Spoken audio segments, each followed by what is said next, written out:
BNP ক্ষমতায় গেলে ভাসান থেকে বস্তিবাসীর পুনর্বাসনের প্রতিশ্রুতি তারেক রহমানের। দেশ পুনর্গঠনে গণতন্ত্র প্রতিষ্ঠার আহ্বান, নিজ আসনে জনসভায় ভোট চাইলেন ধানের শীষে। উত্তরবঙ্গে জনসভা দিয়ে প্রচারণার মাঠে 10 দলীয় ঐক্য। কেউ ভোট ডাকাতির চেষ্টা করলে রুখে দেওয়ার হুঁশিয়ারি জামাত আমিরের। জয় পেলে সবাইকে নিয়ে সরকার গঠনের প্রতিশ্রুতি। নির্বাচনী প্রচারের প্রথম দিন থেকেই আচরণবিধি লঙ্ঘন করছে একটি দল, অভিযোগ এনসিপির। নির্বাচন কমিশন ও মিডিয়ার নিরপেক্ষতা নিয়েও প্রশ্ন। বিদ্যা ও সুরের দেবীর পূজায় উৎসবের আমেজ। স্কুল কলেজ বিশ্ববিদ্যালয়ে দিনভর সরস্বতীর আরাধনা। মণ্ডপে মণ্ডপে বাণী অর্চনা, অঞ্জলি নিবেদন।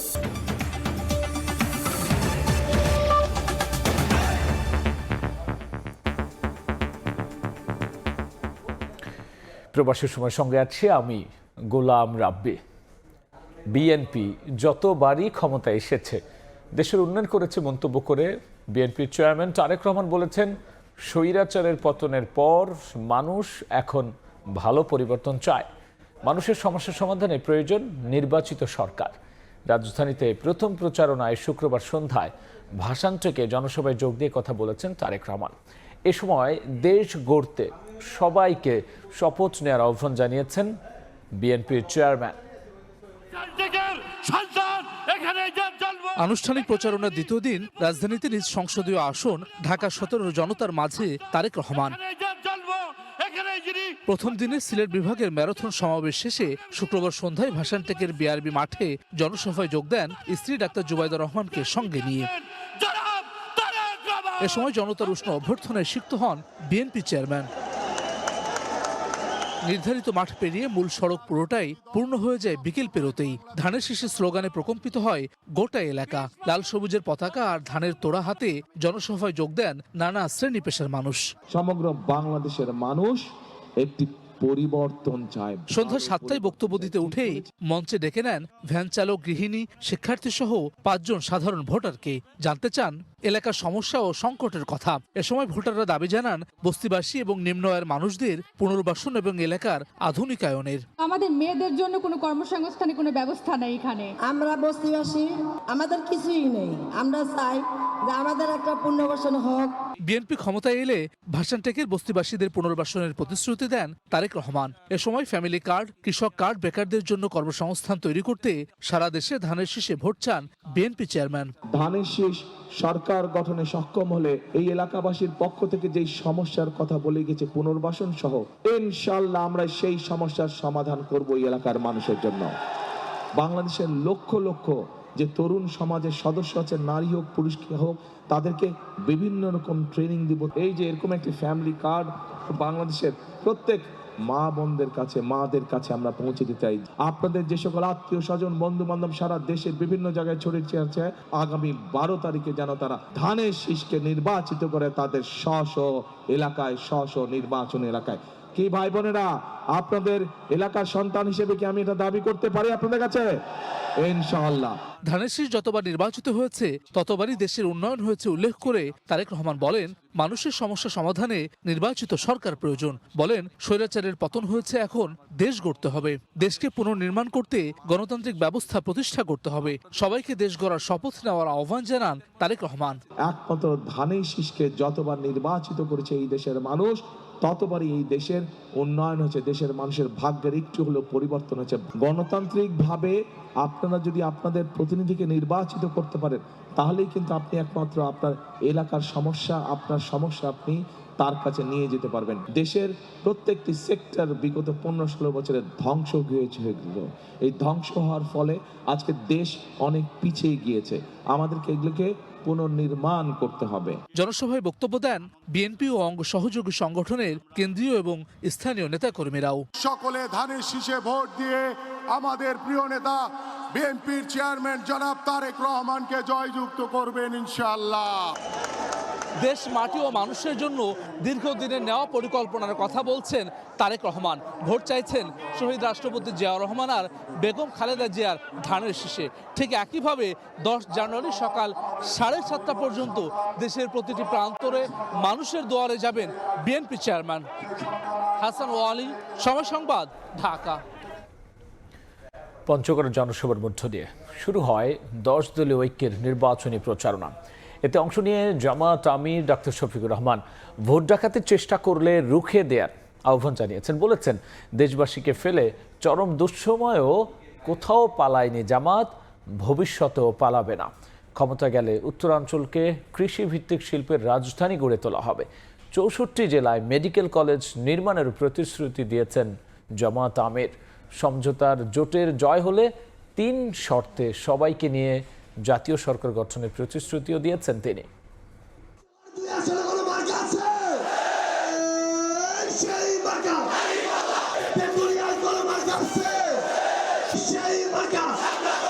স্লোগানে স্লোগানে মুখর পঞ্চগড় চিনিকল মাঠ।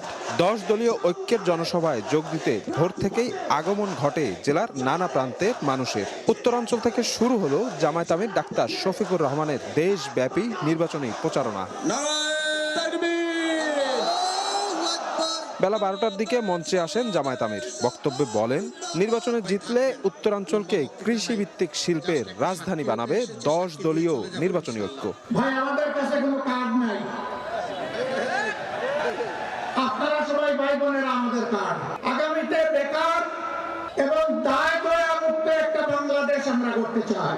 জামায়াত আমির বলেন, দেশবাসীকে ফেলে চরম দুঃসময়েও আমরা কোথাও পালাইনি, ভবিষ্যতেও পালাবো না। ভোট ডাকাতির চেষ্টা হলে রুখে দেওয়ার আহ্বান জানান তিনি। আপনার ভোট কেউ যদি ডাকাতি করে নিতে আসে তাহলে কি করবেন? রুখে দিতে হবে। যুবকরা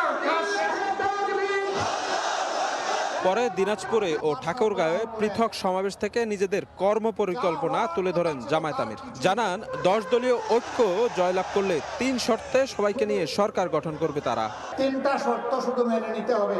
কোনো দুর্নীতি নিজে করবেন না এবং কোনো দুর্নীতিবাজকে বগলের নিচে আশ্রয় দেবেন না। বিচার বিভাগ হবে সম্পূর্ণ স্বাধীন। 54 বছরের বস্তা পচা রাজনীতি, যেটা দুঃশাসন আর দুর্নীতিতে দেশকে ডুবাইয়ে ফেলেছে, সকল বৈষম্যের আমরা কবর রচনা করতে চাই। রাতে রংপুর পাবলিক লাইব্রেরি মাঠে নির্বাচনী জনসভায় অংশ নেন জামায়াত আমির। বলেন, গত 17 বছর সবচেয়ে মজলুম হলেও গত 1.5 বছর কারো ওপর জুলুম করেনি জামায়াত। যারা বিগত সময়ে মজলুম হলেও এখন জুলুমকারী হয়েছে, তাদের জন্য লাল কার্ড নিয়ে অপেক্ষা করছে জনগণ। রঙিন স্বপ্ন দেখিয়ে মজার মজার কথা বলে আপনাদেরকে একেবারে দেখবেন যে 4ই আসমানে পাঠিয়ে দিচ্ছে। এরা দুঃখবাজ, চিনে রাখবেন। এদেরকে ইয়েস বলবেন না, এদেরকে কি বলবেন? এদেরকে বলবেন তোমাদের জন্য লাল কার্ড। উত্তরাঞ্চলের 4 জেলায় 4 জনসমাবেশের মাধ্যমে ঢাকার বাইরের নির্বাচনী প্রচারণা শুরু করলেন বাংলাদেশ জামায়াত ইসলামের আমির ডাক্তার শফিকুর রহমান। উত্তরাঞ্চলের মানুষদের দিলেন নানা প্রতিশ্রুতি এবং জানালেন নির্বাচনে জয়ী হলে কি করবেন উত্তরাঞ্চলের মানুষের জন্য। রংপুর থেকে শফিক মুন্সি, সময় সংবাদ। প্রবাসীদের জন্য পোস্টাল ব্যালটে ভোটাধিকার প্রয়োগের সময় আরও 1 সপ্তাহ বাড়ানোর দাবি জানিয়েছে জামায়াত ইসলামী। শুক্রবার সন্ধ্যায় মগবাজারে সংবাদ সম্মেলনে এই দাবি জানিয়েছেন দলটির সহকারী সেক্রেটারি জেনারেল এহসানুল মাহবুব জুবায়ের। তিনি বলেছেন, এবারই প্রথম প্রবাসীরা পোস্টাল ব্যালটের মাধ্যমে ভোটাধিকার প্রয়োগের সুযোগ পেয়েছেন, কিন্তু ভোট প্রদানের শেষ সময় 25 জানুয়ারি নির্ধারণ করা হয়েছে, যা যথেষ্ট নয়। এছাড়াও অনেকের বিরুদ্ধে নির্বাচনী আচরণবিধি লঙ্ঘনের অভিযোগ তুলে তিনি বলেছেন, লেভেল প্লেইং ফিল্ড ধরে রাখতে ইসিকে দায়িত্বশীল ভূমিকা রাখতে হবে।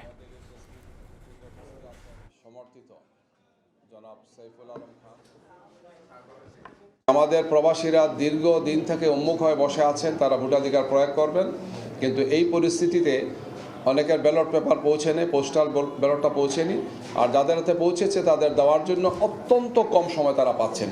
1 সপ্তাহ সময় কমপক্ষে বাড়ালে আমাদের প্রবাসী ভাই বোনেরা তাদের ভোটাধিকার প্রয়োগের ক্ষেত্রে তারা কার্যকর পদক্ষেপগুলো নিতে পারবে। যারা বিশ্বস্ত বন্ধুর সঙ্গে ধোঁকাবাজি করতে পারে দেশের মানুষ তাদের কাছে নিরাপদ নয় বলে মন্তব্য করেছেন ইসলামী আন্দোলনের আমির সৈয়দ মোহাম্মদ রেজাউল করিম। শুক্রবার বিকেলে রাজধানীর যাত্রাবাড়ির কাজলার পাড়ে নির্বাচনী সমাবেশে যোগ দিয়ে এই মন্তব্য করেছেন তিনি। ত্রয়োদশ জাতীয় সংসদ নির্বাচন সামনে রেখে প্রচারণা চালাচ্ছে দলগুলো। শুক্রবার বিকেলে রাজধানীর যাত্রাবাড়ির কাজলার পাড়ের সমাবেশের আয়োজন করে ইসলামী আন্দোলন বাংলাদেশ। সন্ধ্যায় সমাবেশে যোগ দেন দলের আমির মুফতি সৈয়দ মোহাম্মদ রেজাউল করিম। সংক্ষিপ্ত বক্তব্যে গত 17 বছরে আওয়ামী লীগের শাসনের সমালোচনা করেন তিনি। হাজার হাজার মায়ের কোল সন্তান হারা হতে আমরা এদের পরিচালনায় দেখেছি। আমাদের দেশের টাকাগুলো বিদেশে পাচার করে বেগম পাড়া তৈরি করতে, বিদেশের তাবেদারি গোলামির জিঞ্জির আমাদের বাংলাদেশের মানুষের হাত পাত পরাতে। এক শ্রেণীর ক্ষমতালোভীরা ক্ষমতায় যাওয়ার রঙিন স্বপ্ন দেখছে উল্লেখ করে তিনি বলেন, ধোঁকাবাজদের কাছে দেশের মানুষ নিরাপদ নয়। এক শ্রেণীর ক্ষমতালোভী, ওরা ক্ষমতায় যাওয়ার রঙিন স্বপ্ন দেখেছে, আমাদের বাংলাদেশের মানুষকে আবার ধোঁকা দেওয়ার বিভিন্ন নীল নকশা তৈরি করেছে। যারা বিশ্বস্ত বন্ধুদের সাথে, যারা এক পথে চলার সাথীদের সঙ্গে ধোঁকাবাজি করতে পারে, প্রতারণা করতে পারে, এরা বাংলাদেশের মানুষ, এদের কাছে নিরাপদ নয়। এ সময় ঢাকা 5 আসনের প্রার্থী হাজী মোহাম্মদ ইব্রাহিমের পক্ষে ভোট চান সৈয়দ মোহাম্মদ রেজাউল করিম। সাইফুল রুদ্র, সময় সংবাদ, ঢাকা। একটি দলের বিরুদ্ধে নির্বাচনী প্রচারে আচরণবিধি লঙ্ঘনের অভিযোগ তুলেছে এনসিপি। নির্বাচন কমিশন আর মিডিয়ার ভূমিকা নিয়েও প্রশ্ন তুলেছে দলটি। রাজধানীর বাংলা মোটরে সংবাদ সম্মেলনে এনসিপি নির্বাচন পরিচালনা কমিটির চেয়ারম্যান আসিফ মাহমুদ সজীব ভুঁইয়া এসব প্রশ্ন তোলেন। বাংলা মোটর কার্যালয়ে শুক্রবার রাতে সংবাদ সম্মেলনে আসেন এনসিপি নির্বাচন পরিচালনা কমিটির চেয়ারম্যান আসিফ মাহমুদ সজীব ভুঁইয়া। এতে একটি বড় দলের বিরুদ্ধে নির্বাচনী প্রচারে আচরণবিধি লঙ্ঘনের অভিযোগ তোলেন তিনি। নির্বাচন কমিশনের নিরপেক্ষতা নিয়েও প্রশ্ন তোলেন আসিফ মাহমুদ। প্রশাসন, নির্বাচন কমিশন একটা নির্দিষ্ট দলকে সুযোগ সুবিধা করে দিচ্ছে। একটা নির্দিষ্ট দলের বিরুদ্ধে ব্যবস্থা নিতে গেলে আইন অনুযায়ী সরকারি অফিসারদেরকে পরিবর্তন করে দিচ্ছে। নির্বাচনকে অবাধ ও সুষ্ঠু করতে কেন্দ্রগুলোতে সেনাবাহিনীর ম্যাজিস্ট্রিক ক্ষমতা প্রদান এবং সব ভোট কেন্দ্রে সিসিটিভি ক্যামেরা স্থাপনের দাবি জানিয়েছেন আসিফ মাহমুদ। এছাড়া প্রশাসন ও সংবাদ মাধ্যমের ভূমিকা নিয়েও প্রশ্ন তোলেন তিনি। যেহেতু সেনাবাহিনীর ম্যাজিস্ট্রেসি পাওয়ার আছে, তাদের নির্বাচনী কেন্দ্রে অ্যাক্সেস করার ক্ষেত্রে কোনো ধরনের সিভিল অ্যাডমিনিস্ট্রেশনের কলের প্রয়োজন হওয়া উচিত না। আমরা সরকারকে এবং নির্বাচন কমিশনকে এই যে বিধি দ্বারা করেছেন এটা পুনর্বিবেচনা করে এটা পুনরায় পরিবর্তন করার দাবি জানাচ্ছি। আমরা আহ্বান জানাবো বাংলাদেশের যারা মিডিয়ার মালিকরা আছেন এবং যারা রিপোর্টাররা আছেন সকলকে, যে এই নির্বাচনের মতো গুরুত্বপূর্ণ সময়ে রাষ্ট্রের একটা গুরুত্বপূর্ণ স্তম্ভ হিসেবে আপনারা নিরপেক্ষ ভূমিকা পালন করবেন এবং কাভারেজ দেওয়ার ক্ষেত্রে সকল দলকে সমান সুযোগ দেওয়া হবে, এটা আমরা প্রত্যাশা করব। সংবাদ সম্মেলনে জানানো হয় 25 জানুয়ারি থেকে 6 ফেব্রুয়ারি পর্যন্ত নির্বাচনী প্রচারের পাশাপাশি বিভাগীয় ও জেলা শহরে গণভোটের প্রচার চালাবে এনসিপি। সচেতনতার জন্য 270টি আসনে গণভোটের প্রার্থী তালিকাও ঘোষণা করে দলটি। আদিল ইসলাম শুভ, সময় সংবাদ, ঢাকা। এদিকে ছুটির দিনে রাজধানীতে জমজমাট নির্বাচনী প্রচারণা। শহরের অলিগলি ঘুরে জনগণের সমস্যার কথা শুনছেন প্রার্থীরা, প্রতিশ্রুতিও দিচ্ছেন ঘরে ঘরে নাগরিক সেবা পৌঁছে দেয়া। প্রার্থীরা বলছেন এবারের ভোট হবে দুর্নীতি, চাঁদাবাজ আর সন্ত্রাসের বিরুদ্ধে। ত্রয়োদশ জাতীয় সংসদ নির্বাচনের প্রচারণার দ্বিতীয় দিনে মুহুর্মুহু স্লোগানে ভোটের উত্তাপ ছড়িয়ে পড়ে নগরীর সড়ক, মহাসড়ক, অলিগলিতে। ছুটির দিনের সকাল থেকেই প্রচারণায় ব্যস্ত সময় কাটান বিএনপি, জামায়াত, এনসিপি সহ বিভিন্ন রাজনৈতিক দলের প্রার্থীরা। প্রচারণাকে ঘিরে নগরবাসীর উচ্ছ্বাস এবং স্বতঃস্ফূর্ত অংশগ্রহণও ছিল চোখে পড়ার মতো। ভোটাররা বলেন 17 বছর পর নিজেদের ভোটাধিকার প্রয়োগ করে যোগ্য জনপ্রতিনিধির হাতে দিতে চান উন্নয়নের দায়িত্ব। আমাদের মেন চাওয়া হচ্ছে আমরা যেন সুষ্ঠুভাবে এই নগরীতে থাকতে পারি, লুটেরা যাতে দখল করতে না পারে। এদিকে ভোটারদের দাঁড়ে দাঁড়ে ঘুরে সমস্যার কথা শুনে সেই অনুযায়ী কাজ করার প্রতিশ্রুতি দিচ্ছেন বিএনপি প্রার্থীরা। বলছেন জনগণের নিরাপত্তা নিশ্চিত করতে কাজ করবেন তারা। আমরা যদি ইনশাল্লাহ সরকার গঠন করতে পারি, আমার এই এলাকার সাধারণ মানুষের জন্য আমি সকল সমস্যার সমাধান অবশ্যই করব। যানজট সহ নানাবিধ সমস্যায় জর্জরিত আমাদের এই পুরান ঢাকার অঞ্চলটি, তো সেই সমস্যাগুলো যেমন আমরা সমাধান করার প্রতিশ্রুতি দিচ্ছি। সন্ত্রাস, মাদক, চাঁদাবাজি বেড়ে গেছে। পরবর্তী সরকার যদি আমরা আসতে পারি ইনশাল্লাহ, তাহলে আমরা এর ব্যবস্থা করব। নাগরিক সেবাটা এখানে নাই, আমরা নাগরিক সেবা নিশ্চিত করব। এই নির্বাচনের মূল লক্ষ্যই হোক বাংলাদেশকে বদলে দেওয়ার। জামায়াত ও এনসিপির প্রার্থীরাও গণসংযোগ চালান নিজ এলাকায়। 10 দলীয় জোটের গণজোয়ারে আতঙ্কিত হয়ে একটি দল উল্টাপাল্টা বক্তব্য দিচ্ছে বলে অভিযোগ করেন তারা। ফ্যাসিস্টদের সম্পত্তি নতুন করে পাহারা দিচ্ছে, যারা নতুন করে জমি দখল করছে, 12ই ফেব্রুয়ারি তাদেরকে পরাজিত করা হবে। আমরা চাচ্ছি যে একটা নিরাপদ এখানে ঢাকা আর্ট প্রতিষ্ঠা করতে, ইনসাফের একটি সমাজ কায়েম করতে। অতীতে এই জাতীয় সুবিধাবাদী লোকদের জন্য, ঋণ খেলাপিদের জন্য এই দেশের প্রচুর সম্পদ দেশের বাইরে চলে গেছে। রাষ্ট্রের মৌলিক সংস্কারের জুলাই সনদে হ্যাঁ ভোটের পক্ষে যারা, ভারতীয় আধিপত্যবাদের বিরুদ্ধে যারা অবস্থান নিয়েছে, তাদেরকে বিপুল ভোটে জয় করতে মানুষ আশাবাদী। একটা দলের মধ্যে যাদের মধ্যে ক্ষমতায় আসার কনফিডেন্স বিল্ড করেছে, তারা সেই 17 বছরের কার্যক্রমেরই এক ধরনের পুনরাবৃত্তি গত 1.5 বছরে করেছে। আগামী 10 ফেব্রুয়ারি পর্যন্ত ভোটারের দাঁড়ে দাঁড়িয়ে নিজেদের অবস্থান তুলে ধরার সুযোগ পাবেন প্রার্থীরা। মাইমুনা হায়দার চৌধুরী, সময় সংবাদ, ঢাকা। এদিকে রাজধানীর বাইরেও নির্বাচনী প্রচারণার অলিগলি চষে বেড়াচ্ছেন প্রার্থীরা। জনগণের রায়ে বিএনপি দেশ পরিচালনা করবে বলে আশা প্রকাশ করেছেন দলটির প্রার্থীরা। আর লেভেল প্লেইং ফিল্ড নেই বলে অভিযোগ 10 দলীয় জোটের প্রার্থীদের।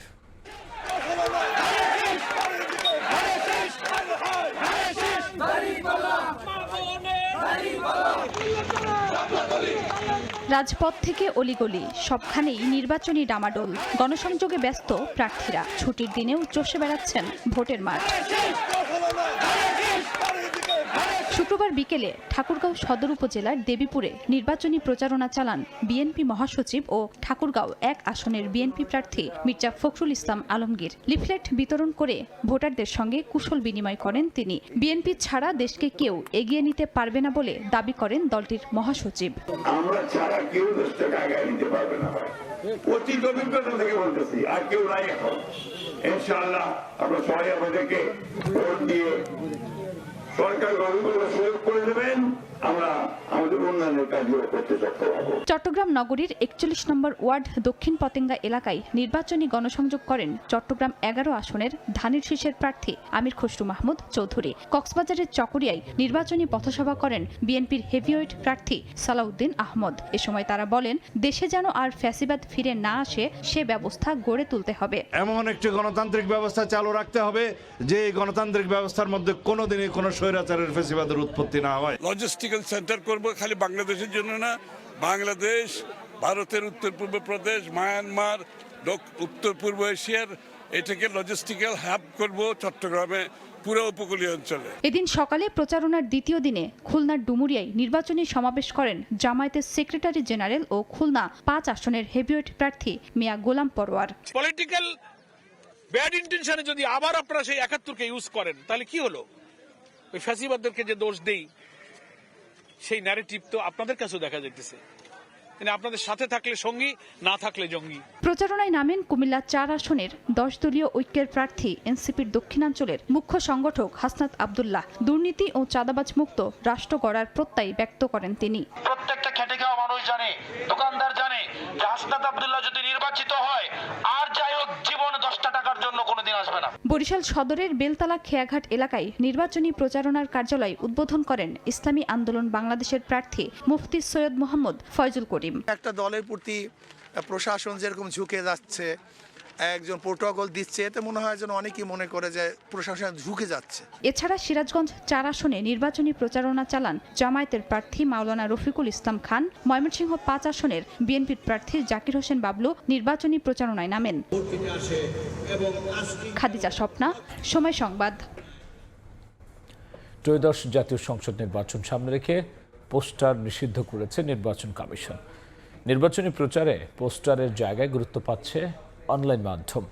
ইসির সিদ্ধান্তকে অনেকে স্বাগত জানালেও এতে দেখা দিয়েছে নতুন কিছু চ্যালেঞ্জ। সামাজিক যোগাযোগ মাধ্যমে ভুয়া তথ্য ও এআই দিয়ে তৈরি বিভ্রান্তিকর ছবি, ভিডিও ছড়ানোর ঝুঁকি নিয়ে উদ্বেগ বাড়ছে প্রার্থী ও ভোটারদের মধ্যে। মানিক মোহাম্মদ ওমরের রিপোর্ট।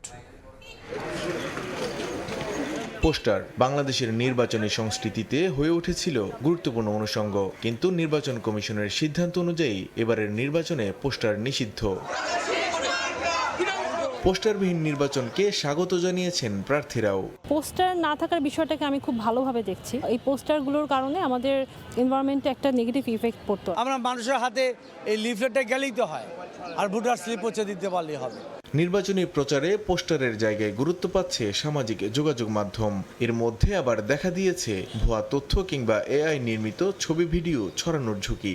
আমার নাম একটা অপপ্রচার করেছে, তো অপপ্রচারটা নোংরামি আমরা করতে চাই না। এটাকে যদি আপনি নেগেটিভভাবে উপস্থাপন করেন, এটা তো অনাকাঙ্ক্ষিত। বিশেষজ্ঞরা বলছেন এবারের নির্বাচনে ঝুঁকি তৈরি করতে পারে এআই। ডিপ ফেক ইউজ করে যে ভিডিওগুলো তৈরি হচ্ছে, এটা অনেকটাই কিন্তু কোনো এআই আবার এটাকে ফেক ধরতে 100% পারে না। এই ধরনের বাধাটাকে অতিক্রম করার জন্য নির্বাচন কমিশনের পক্ষ থেকে একটা সেল থাকা উচিত। এদিকে নির্বাচন সামনে রেখে ডিজিটাল অঙ্গনে সরব প্রচারণায় নেমেছে দলগুলো। আসন্ন জাতীয় সংসদ নির্বাচনে পোস্টার নিষিদ্ধ হওয়ায় একদিকে রক্ষা পাচ্ছে পরিবেশ, অন্যদিকে যুক্ত হয়েছে সামাজিক যোগাযোগ মাধ্যমে ভুয়া তথ্য ছড়িয়ে পড়ার সম্ভাবনাও। তাই অনলাইনে নজরদারি বাড়ানো দরকার নির্বাচন কমিশনের, এমনটাই মনে করছেন সংশ্লিষ্টরা। মানিক মোহাম্মদ ওমর, সময় সংবাদ, ঢাকা। 12 ফেব্রুয়ারি ভোট ভবিষ্যৎ নির্বাচনের মানদণ্ড নির্ধারণ করবে বলে জানিয়েছেন প্রধান উপদেষ্টা ডক্টর মোহাম্মদ ইউনূস। রাষ্ট্রীয় অতিথি ভবন যমুনায় প্রধান উপদেষ্টার সঙ্গে সদ্য নিয়োগপ্রাপ্ত বাংলাদেশে নিযুক্ত মার্কিন রাষ্ট্রদূত ব্রেন্ট ক্রিস্টেনসেন সৌজন্য সাক্ষাৎ করতে এলে কথা বলেন তিনি। প্রধান উপদেষ্টা বলেন, অবাধ, সুষ্ঠু ও স্বচ্ছ নির্বাচন আয়োজনে সরকার সম্পূর্ণ প্রস্তুত। তিনি জানান, ইউরোপীয় ইউনিয়ন বিপুল সংখ্যক নির্বাচন পর্যবেক্ষক পাঠাবে এবং আশা প্রকাশ করেন যে অন্যান্য উন্নয়ন সহযোগীরাও নির্বাচন পর্যবেক্ষণে পর্যবেক্ষক পাঠাবে। জবাবে ব্রেন্ট ক্রিস্টেনসেন বলেন, ফেব্রুয়ারির নির্বাচনে যে দলেই বিজয়ী হোক না কেন তাদের সঙ্গে কাজ করতে আগ্রহী যুক্তরাষ্ট্র।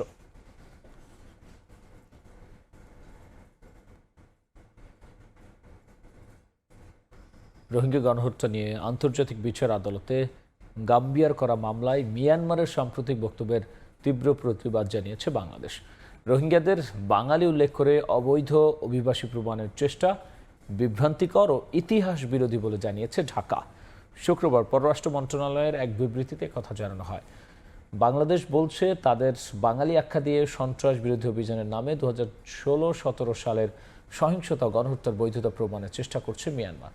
বিবৃতিতে বলা হয়, রোহিঙ্গারা বহু শতাব্দী ধরে মিয়ানমারের আরাকান অঞ্চলে বসবাসকারী একটি আলাদা জাতিগোষ্ঠী। একই সঙ্গে 8 বছরের বেশি সময় ধরে প্রত্যাবাসনে গড়িমসি করে মিয়ানমার দ্বিপক্ষীয় চুক্তি ও আন্তর্জাতিক আইন লঙ্ঘন করছে বলে দাবি করেছে বাংলাদেশ। এ ধরনের বিভ্রান্তিকর বক্তব্য ন্যায় বিচারের স্থায়ী সমাধানের পথে বড় বাধা বলে বিবৃতিতে জানানো হয়। ইউরোপীয় ইউনিয়নে টানা 2 মাস ধরে কমছে বাংলাদেশি তৈরি পোশাকের রফতানি আয়। যদিও নভেম্বর পর্যন্ত 11 মাসের যোগফলে ইতিবাচক অবস্থান ধরে রেখেছেন রফতানিকারকরা। আগামীতে মোট হিসাবেও নেতিবাচক রফতানি আয়ের প্রতিফলন ঘটবে বলে শঙ্কা তাদের। রাজনৈতিক সরকারের দৃঢ় সিদ্ধান্ত ছাড়া সহজে ঘুরে দাঁড়াবে না বলেও মত তাদের। 27 দেশের জোট ইউরোপীয় ইউনিয়নের বাজারে গেল নভেম্বরে বাংলাদেশ থেকে রপ্তানি হয়েছে $137 কোটি তৈরি পোশাক। বছর ব্যবধানে যা কমেছে 10.87%, 19.5% বেশি কমেছে এর আগের মাসে। ইউরোস্ট্যাটের তথ্য, জোটটির বাজারে টানা 2 মাস কমলেও 2025 সালের জানুয়ারি থেকে নভেম্বর পর্যন্ত 11 মাসের যোগফলে 1 বছর আগের একই সময়ের তুলনায় বাজারটিতে বাংলাদেশি পোশাকের রপ্তানি আয় 7.65% বেড়েছে। মোটের উপর এই তৃপ্তির ঢেকুরও শিগগিরই গলার কাটা হয়ে দাঁড়াবে বলে আশঙ্কা তৈরি পোশাক রপ্তানিকারকদের। মার্কিন বাজারেও গেল অক্টোবরে 2025 সালে প্রথমবারের মতো বছর ব্যবধানে মাসভিত্তিক রপ্তানি আয় কমেছে বাংলাদেশি পোশাকের। রাজনৈতিক অনিশ্চয়তা লেগেই ছিল এবং এই মুহূর্তেও রাজনৈতিক অস্থিরতা চলছে।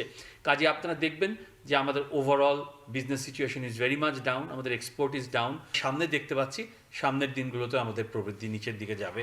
রাজনৈতিক সরকারের দূরদর্শী সিদ্ধান্ত, নীতি কৌশল ছাড়া সংকুচিত হতে থাকা বিশ্ববাজারে ঘুরে দাঁড়ানো সম্ভব নয়। ক্রয়দেশের মর্জি বিশ্লেষণ করে এমনটাই বলছেন উদ্যোক্তারা। সবগুলো বায়ারদের একই মন্তব্য যে তারা রিস্ক মিটিগেশন যেটিকে বলে সেটি তারা করছে। তাদের কর্পোরেট অফিস থেকে বাংলাদেশকে একটি হাই রিস্ক কান্ট্রি হিসাবে আইডেন্টিফাই করেছে এবং তাদের রিস্ক মিটিগেশনের কারণে বেশি দাম দিয়ে হলেও তারা ভিয়েতনামে, কিংবা পাকিস্তানে অর্ডার প্লেস করছে। যাদের উপরে বিদেশিদের আস্থা থাকবে এমন একটা সরকার যদি জনগণ নির্বাচিত করে, তাহলে তারপর পরে আমার মনে হয় যে কাটিয়ে উঠবে। আগামী 6 মাসের মধ্যে আমরা পজিটিভ ট্রেন্ডে ফিরতে পারবো বলে আমি দৃঢ়ভাবে বিশ্বাস করি। বাংলাদেশ রপ্তানি উন্নয়ন ব্যুরো ইপিবির হিসাব, জুলাই বাদে চলতি অর্থ বছরে ধারাবাহিকভাবে কমছে দেশের অর্থনীতির অন্যতম চালিকা শক্তি রপ্তানি আয়। কামরুল হাসান সবুজ, সময় সংবাদ, ঢাকা। সনাতন ধর্মাবলম্বীদের অন্যতম ধর্মীয় উৎসব সরস্বতী পূজা আজ। বাণী অর্চনা ও নানা আয়োজনে চলছে বিদ্যা, বাণী ও সুরের দেবী সরস্বতীর আরাধনা।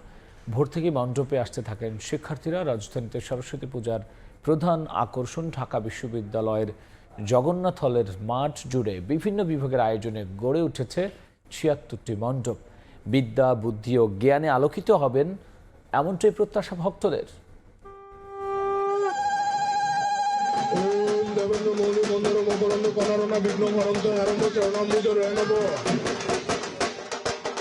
এক হাতে বেদ, আরেক হাতে বীণা, সাদা রাজহাঁসের বাহনে চড়ে এভাবেই জ্ঞানের আলো ছড়াতে আবারও মর্তে দেবী সরস্বতী। বসন্ত পঞ্চমী তিথিতে সরস্বতী দেবীর পূজা করেন ভক্তরা। ভিড় করেন শিক্ষার্থী সহ সব বয়সী মানুষ। সকালে নানা আচার আনুষ্ঠানিকতার মধ্যে দিয়ে শুরু হয় পূজার আনুষ্ঠানিকতা। পুরোহিতদের মন্ত্রপাঠ আর দেবীর আশীর্বাদ কামনার মাধ্যমে সম্পূর্ণ হয় পূজার মূল কার্যক্রম। পূজা শেষে হাতে খড়ি দেয়া হয় খুদে বিদ্যার্থীদের। এরপর চলে প্রসাদ বিতরণ। পূজা ঘিরে আনন্দঘন সময় কাটান সবাই। আমরা চাই সবার মধ্যে বিদ্যা দেবী যেন সরস্বতী মা বজায় রাখে, সবাই মিলে উদযাপন করুক, এটাই চাওয়া। মার কাছে অনেক চাওয়া, মা তুমি আমাকে অবশ্যই একটা ভালো রেজাল্ট করতে সাহায্য করো।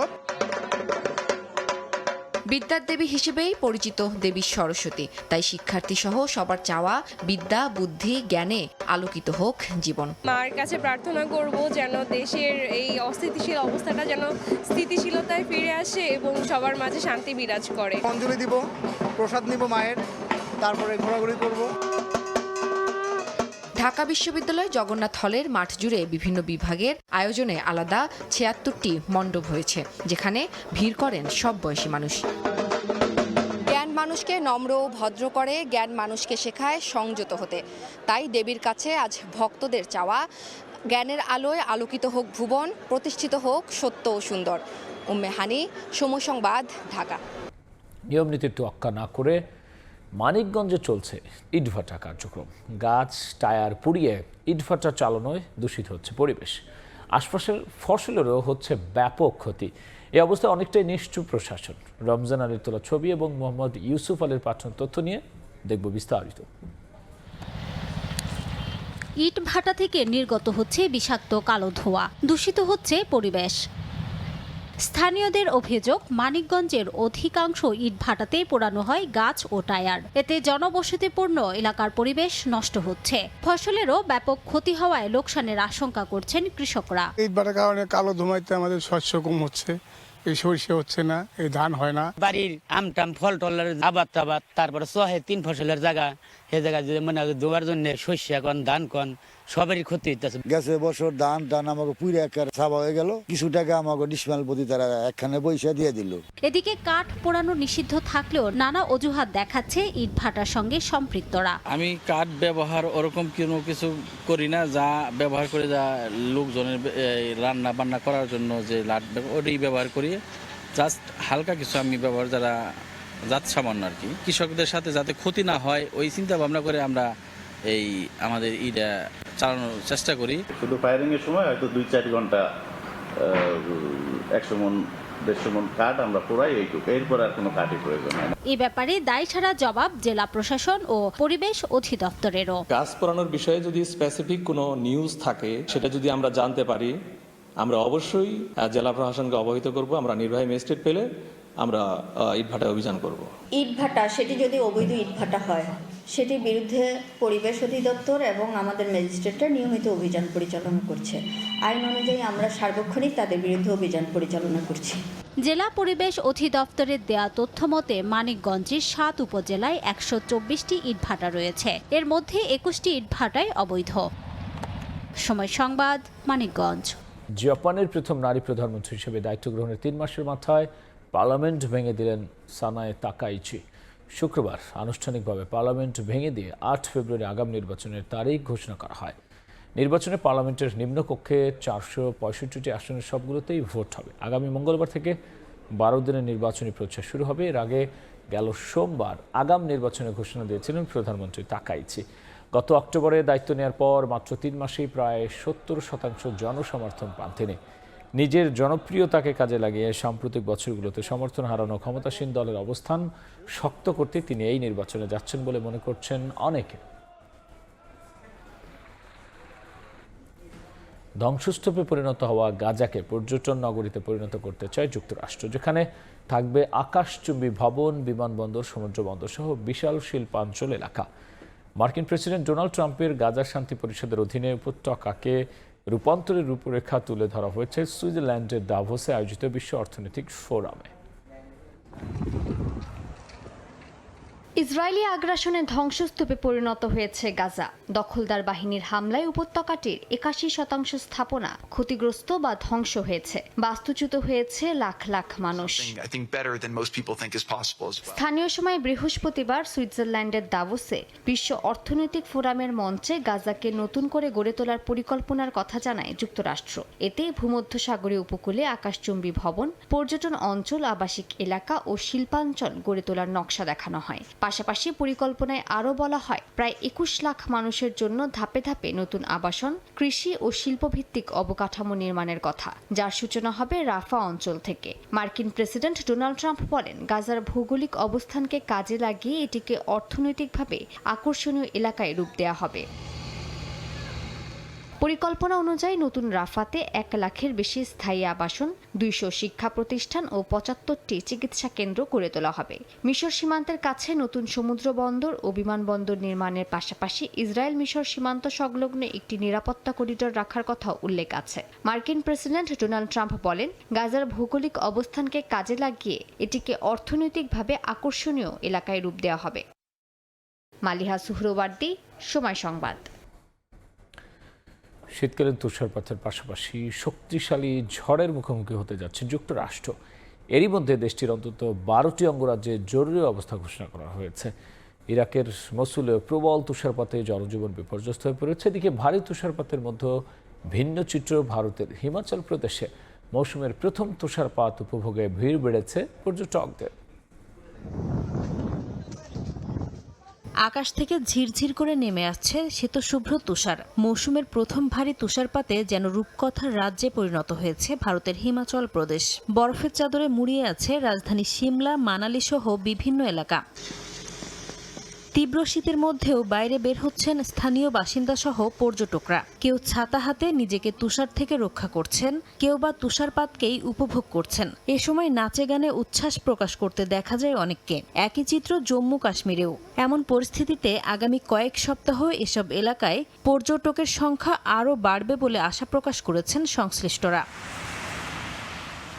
ইরাকেও ভারী তুষারপাত অব্যাহত রয়েছে। দেশটির দ্বিতীয় বৃহত্তম শহর মসুলে তুষারের সঙ্গে সঙ্গে বৃষ্টিপাতে শুক্রবার দুর্ভোগে পড়েন বাসিন্দারা। এমন পরিস্থিতিতে শুধুমাত্র জরুরি কাজে বাইরে যাওয়ার পরামর্শ দিচ্ছে স্থানীয় কর্তৃপক্ষ।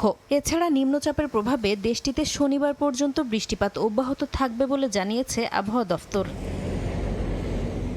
এদিকে তীব্র ঠান্ডা বাতাস ও ভারী তুষারপাতের সঙ্গে যুক্তরাষ্ট্রে যোগ হয়েছে শীতকালীন ঝড়ের প্রভাব। দেশটির আবহাওয়া দফতর বলছে, এই ঝড়ের কারণে দেশের উত্তরাঞ্চলে 1 ফুট পর্যন্ত তুষারপাত হতে পারে। পাশাপাশি তাপমাত্রা -50 ডিগ্রি ছাড়াতে পারে বলেও সতর্ক করা হয়েছে। এরই মধ্যে দেশটির অন্তত 12টি অঙ্গরাজ্যে জরুরি অবস্থা ঘোষণা করে বাসিন্দাদের শীতকালীন সতর্কতা জারি করা হয়েছে। নাসরিন রুমি, সময় সংবাদ।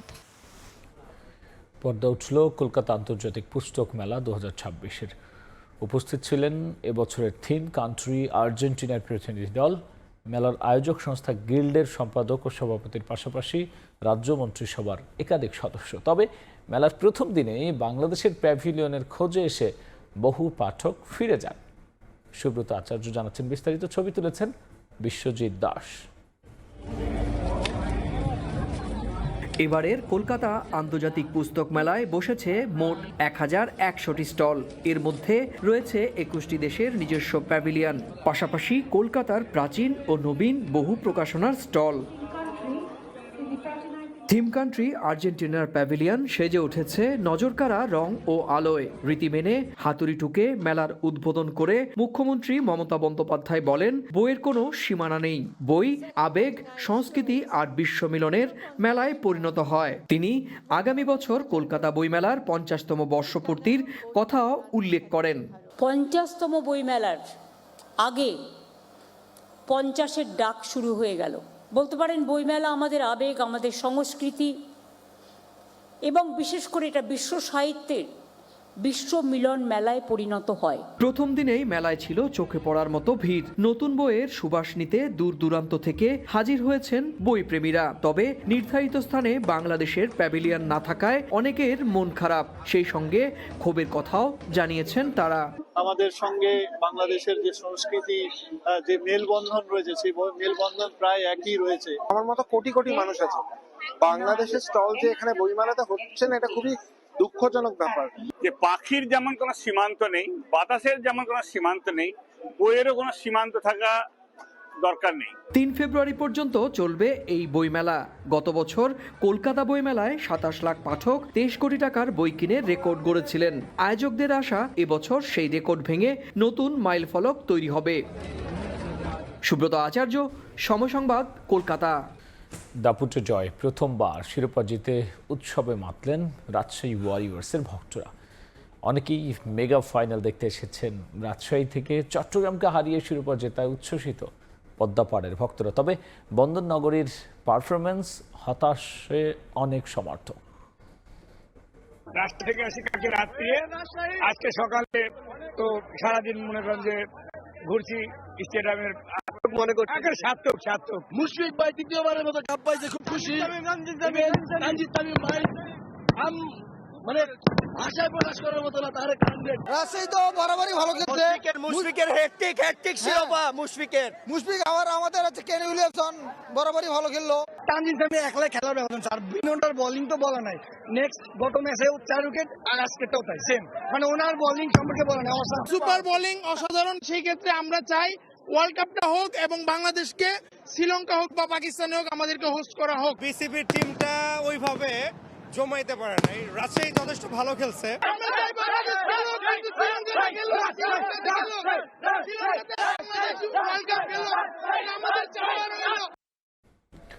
টি-20 বিশ্বকাপে অংশ নিতে আবারও আইসিসির কাছে ভেন্যু পরিবর্তনের জন্য চিঠি দিয়েছে বিসিবি। শুধু তাই নয়, ভারতে বাংলাদেশের ক্রিকেটার ও সমর্থক সহ সংশ্লিষ্টদের নিরাপত্তা ঝুঁকি পর্যালোচনা করতে আইসিসির কাছে স্বাধীন বিরোধ নিষ্পত্তি কমিটি গঠনের দাবি জানিয়েছেন বোর্ড। এমন খবর প্রকাশ করেছে ভারতীয় গণমাধ্যম টাইমস অফ ইন্ডিয়া। নিরাপত্তার ঝুঁকিতে ভারতে বিশ্বকাপ না খেলার সিদ্ধান্তে অনড় বাংলাদেশ। কয়েক দফা সভা ও মেইল চালাচালির পর গত বুধবার বাংলাদেশের ভেন্যু পরিবর্তনের অনুরোধ নাকচ করে দেয় আইসিসি। বিশ্বকাপ খেলতে হলে যেতে হবে ভারতেই সাফ জানিয়ে দেয় বিশ্ব ক্রিকেটের নিয়ন্ত্রক সংস্থা। সিদ্ধান্ত নেয়ার জন্য বাংলাদেশকে বেঁধে দেওয়া হয় 24 ঘন্টা সময়।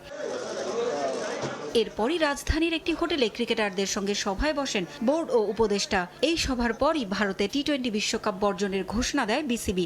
আইসিসির দেয়া 24 ঘন্টা আলটিমেটামের জবাব ভয় নয়, সাহসের সঙ্গেই দেয় বাংলাদেশ। তবে সভা শেষে বিসিবি সভাপতি আমিনুল ইসলাম বুলবুল জানিয়েছিলেন, ভারতে বিশ্বকাপ খেলতে না যাওয়ার সিদ্ধান্ত নিল বিকল্প ভেন্যু শ্রীলঙ্কায় ম্যাচ হলে বিশ্বকাপে খেলতে যাবে টাইগাররা। সিদ্ধান্ত পুনর্বিবেচনার জন্য আইসিসিকে চিঠি দেওয়ারও কথা জানিয়েছিলেন তিনি। এবার ভারতের শীর্ষস্থানীয় গণমাধ্যম টাইমস অফ ইন্ডিয়া জানিয়েছে, বিশ্বকাপের ভেন্যু পরিবর্তনের দাবি জানিয়ে আবারও আইসিসির কাছে চিঠি দিয়েছে বিসিবি। ভেন্যু পরিবর্তন করলে শ্রীলঙ্কায় বিশ্বকাপ খেলবে টাইগাররা, তা না হলে এবারের মতো বিশ্বকাপ শেষ হয়ে যাবে টাইগারদের। শুধু তাই নয়, আইসিসির কাছে স্বাধীন বিরোধ নিষ্পত্তি কমিটি গঠনেরও দাবি জানিয়েছে বিসিবি। তাতে আইসিসিকে অনুরোধ করা হয়েছে বাংলাদেশের ভেন্যু পরিবর্তনের দাবির বিষয়টি যেন আইসিসির স্বাধীন বিরোধ নিষ্পত্তি কমিটির কাছে পাঠানো হয়। আইসিসির কোনো বিষয় নিয়ে বিতর্ক উঠলে স্বাধীন আইনজীবীদের নিয়ে গঠিত এই কমিটি সেটির সুরাহা করে থাকে। এ চিঠির খবরে বিশ্বকাপে অংশ নেয়ার বিষয়ে নিভে যাওয়া আলো আবারও জ্বলে উঠেছে সমর্থকদের হৃদয়ে। পারভিন আক্তার, সময় সংবাদ।